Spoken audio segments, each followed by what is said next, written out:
Hello world, my name is Wasim and welcome back to the series web development. Last video के अंदर हमने HTML को use करते हुए एंकर टैग्स और इमेज टैग को देखा था। बेसिकली हाइपरलिंक और इमेजेस को हम वेब पेजेस पे कैसे कॉल करते हैं वो समझ आता। ठीक है, आज की इस वीडियो में हम देखते हैं HTML के अंदर हम टेबल्स को कैसे यूज करते हैं। बेसिकली कई बार हमें वेब पेजेस के अंदर टेबल फॉर्मेट में भी डेटा दिखाना पड़ता है। For example list of students, ठीक है, जहां पर आपको स्टूडेंट का नाम दिखाना है, उसकी एज दिखानी है और उसकी क्लास दिखानी है। तो वो समझते हैं हम कैसे करेंगे। ठीक है, आपको सिंपली क्या करना है, एक पेज बना लेना है tables.html, जो कि मैंने ऑलरेडी बनाया हुआ है इसी तरीके से। तो HTML के अंदर टेबल बनाने के लिए हमें टैग यूज करना होता है टेबल। टेबल स्टार्ट करेंगे और एंड कर देंगे और उसको एंटर हिट करके हम उसके अंदर आ जाएंगे। ठीक है, अब यहाँ पर देखो टेबल के अंदर जनरली दो सेक्शन होता है। एक सेक्शन होता है जहां पर सारी हेडिंग्स लिखते हैं और सेकंड सेक्शन होता है बॉडी सेक्शन, जहां पे सारा डेटा होता है। ठीक है, तो heading section generally head section में आता है, तो वो डिफाइन होता है टी हेड से। ठीक है, यहां पर हम एक रो डिफाइन करेंगे। Row it means table row, T R का मतलब यहाँ पे टेबल रो है। ठीक है, इसके अंदर आएंगे और अब यहाँ पर आप डिफाइन करेंगे टी एच, जो कि होगा टेबल हेडिंग। यहाँ पर हमारा पहला कॉलम होगा नेम, सेकंड कॉलम होगा, देन थर्ड कॉलम होगा। सेकंड कॉलम में होगा for example city and last column होगा क्लास। ठीक है, ये तीन हमारे कॉलम बन गए। इसको अगर रन करके देखते हैं तो देखते हैं हमारा आउटपुट क्या आता है। तो देखिए आउटपुट हमारा क्या आ रहा है, टेबल एग्जाम्पल जो हेडिंग है और नेम सिटी क्लास हमें एज ए हेडिंग दिख रही है, पर अभी भी एक टेबल का लुक नहीं लिया। टेबल का लुक देने के लिए इसको हमें क्या करना है, बॉर्डर असाइन करना पड़ेगा। तो जो टेबल टैग है वहां पर आप एक एट्रीब्यूट यूज करेंगे बॉर्डर इज इक्वल्स टू 1। ठीक है, और कुछ विड्थ असाइन कर देंगे जैसे हमने IMG टैग के अंदर किया था 300 पिक्सल्स। ठीक है, तो देखिए अब ये टेबल का लुक आ गया। राइट, नेम हमने डिफाइन कर दिया, सिटी और क्लास हमारी होगी टेबल हेडिंग्स। अब इसके अंदर हम कुछ डेटा स्टोर करते हैं। तो हेडिंग सेक्शन हमारा क्लोज हो चुका है। अब हमारी बारी आती है टेबल की बॉडी की। तो टेबल की बॉडी स्टार्ट होती है टी बॉडी, देन एंटर करेंगे। अब इसके अंदर हमें फिर से एक रो क्रिएट करनी है। रो क्रिएट करने के लिए अगेन टी आर। ठीक है, और टी आर के अंदर देखो यहाँ पर बेसिकली तीन कॉलम है ना, नेम सिटी और क्लास। तो यहाँ पर हमें तीन कॉलम डिफाइन करने पड़ेंगे। First one is for name, second one for class and third one for second पर सिटी, थर्ड पर क्लास। तो नेम फॉर एग्जांपल मान लिया हो गया वसीम, एंड देन मैं इसको कॉपी पेस्ट करता हूँ। सिटी हो गया for example Bikaner and class हो गया फॉर एग्जांपल MCA। अब जाके इसको रीलोड करते हैं तो देखिए वसीम, बीकानेर एंड MCA। इसी तरीके से आप n number of rose create कर सकते हैं। मान लीजिए 5 स्टूडेंट्स हैं तो आपको यहाँ पर 5 रो क्रिएट करनी है। ठीक है, एक और क्रिएट कर देता हूँ मैं। ठीक है, क्लासेज में चेंज कर देता हूँ सभी की। फॉर एग्जांपल इसकी मैंने कर दिया जयपुर। ठीक है, ये कुछ भी हो सकता है XYZ। ठीक है, ये फॉर एग्जांपल अजय। ठीक है, इसकी क्लास होगी BCA। फॉर एग्जांपल आप 3 ही ले लेते हैं ताकि डेटा एंट्री टाइपिंग का टाइम वेस्ट ना हो ज़्यादा। उसको जाके मैंने रीलोड किया तो देखिए 3 रो क्रिएट हो चुकी है। ओके, अब जो हेड टैग मैंने डिफाइन किया, क्या इसको यूज करना जरूरी है? मैंडेटरी नहीं है, आप करना चाहे तो कर सकते हैं और नहीं करना चाहे तो ना भी करें, कोई दिक्कत नहीं है।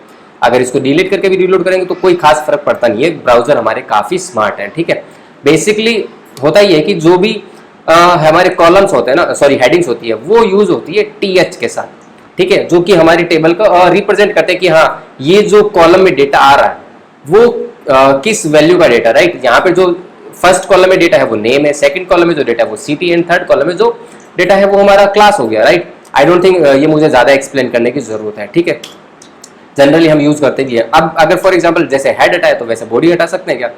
बिल्कुल हटा सकते हैं, कोई खास फर्क नहीं पड़ेगा। ठीक है, मैं इसको वापस अंडू कर देता हूँ। बेस्ट प्रैक्टिस के लिए आप इसको यूज कीजिए, स्किप करने की कोशिश ना करें तो बेहतर है, ताकि थोड़ा सा डेटा जो कोड कर रहे हैं आप थोड़ा और वेल डिफाइंड रहेगा। ठीक है, यूजर फ्रेंडली रहेगा, थोड़ा आप ही के लिए इजी रहेगा आइडेंटिफाई करना। ठीक है तो ये तो होगी बेसिक टेबल की कैसे यूज कर सकते हैं। ठीक है, अब टेबल्स के अंदर देखो मैं जितना पॉसिबल हो रहा है आपको एक एक टैग का बता रहा हूं कि कौन से टैग का क्या यूज है। फॉर एग्जांपल अब दो कॉन्सेप्ट देखते हैं। एक होता है row span and second one is col span. Col span का क्या मतलब होता है? कॉल स्पान का मतलब ये होता है कि 2 कॉलम्स को मर्ज कर देना। ठीक है, और रो स्पान का मतलब ये होता है कि 2 रोज को मर्ज कर देना। ठीक है, अब ये कैसे काम करता है वो हम समझते हैं। ठीक है, सबसे पहले देखते हैं कॉल स्पान। फॉर एग्जांपल मुझे एक नया कॉलम में बनाता हूं और जिसके अंदर मैं फॉर एग्जांपल लिख देता हूं फोन नंबर। ठीक है, अब यहां पर मैंने क्या डिफाइन कर दिया, कॉल स्पान 2। ठीक है, मैं क्या करता हूँ बाकी का एक बार डेटा डिलीट कर देता हूँ ताकि एक ही रो में देखते हैं, ताकि बार बार डेटा एंट्री ना करनी पड़े। ठीक है और मैं यहाँ लिख देता हूँ, पहले एक बार जाके रीलोड करते हैं, देखते हैं हमारा आउटपुट क्या आता है। ठीक है, तो देखिए आउटपुट अभी कोई खास डिफरेंस नहीं आया क्योंकि हमें सिर्फ एक हेडिंग ही ऐड किया, हमें अभी एक नया कॉलम ऐड करना है जहां पर हमारा सारा डेटा है। राइट, अब यहाँ पर मैं 2 नए कॉलम लेता हूँ। फॉर एग्जाम्पल मैंने एक में एक लैंडलाइन नंबर लिख दिया, ठीक है, और एक नया कॉलम लिया जिसके अंदर मैंने मोबाइल नंबर लिखने का। ठीक है, फॉर एग्जाम्पल ये लिख दिया। अब जाकर मैं इसको रीलोड करता हूँ। ठीक है, तो देखिए इसकी थोड़ी मैं विड्थ बढ़ा देता हूँ ताकि डेटा में थोड़ी और क्लियरिटी हो सके हमें। तो देखिए अब ये फ़ोन नंबर जो कॉलम है वो किन किन कॉलम्स को रिप्रेजेंट कर रहा है, लैंडलाइन वाले को भी कर रहा है और मोबाइल नंबर वाले को भी कर रहा है। ठीक है, तो ये हमारा क्या हो गया, कॉल स्पान। ठीक है, इसी तरीके से हम रो स्पान भी यूज कर सकते हैं। ठीक है, रो स्पान किस तरीके से काम करता है वो देखते हैं। तो रो स्पान के लिए मुझे एक नई टेबल बनानी पड़ेगी। मैं जल्दी जल्दी से एक टेबल क्रिएट कर देता हूं। तो रो स्पान के केस में हमारा टेबल का स्ट्रक्चर चेंज हो जाता है। अब टेबल का स्ट्रक्चर आपको देखिए ऐसा दिख रहा है। बेसिकली जो इस केस में हमारे जो कॉलम्स हैं वो लेफ्ट साइड में आ गए। बेसिकली कई बार आप ऐसी भी टेबल्स देखते होंगे जहां पर हेडिंग्स लेफ्ट में होती है और डेटा राइट साइड में होता है। राइट, अब यहाँ पे नेम लेफ्ट साइड में हेडिंग है तो नेम के अंदर डेटा आ गया। फोन देखिए, फोन की जो वैल्यू है हाइट है वो इंक्रीज हो चुकी है बिकॉज यहाँ पर राइट में उसके आगे 2 कॉलम्स है। राइट, तो यहाँ पर मैंने क्या किया, रो को स्पान कर दिया। तो देखिए जैसे आपको इस कोड में दिख रहा है, first column first row is for name. Right, name हो गया हमारा हेडिंग और टीडी के अंदर हमारा गया table data. Right, second heading के अंदर मैंने क्या किया, टेबल रो के अंदर नेम जो हमारा हेडिंग था उसको रो स्पान असाइन कर दिया 2। ठीक है, इट मींस 2 कॉलम ये स्टोर करेगा, 2 कॉलम की वैल्यू डिफाइन करेगा। ठीक है, और उसके आगे मैंने एक डिफाइन कर दिया टीडी टेबल डेटा। उसके बाद मैंने एक और टेबल डिफाइन किया और उसके अंदर मैंने कोई भी कॉलम डिफाइन नहीं किया, सिंपली टीडी डिफाइन कर दिया विद मोबाइल नंबर।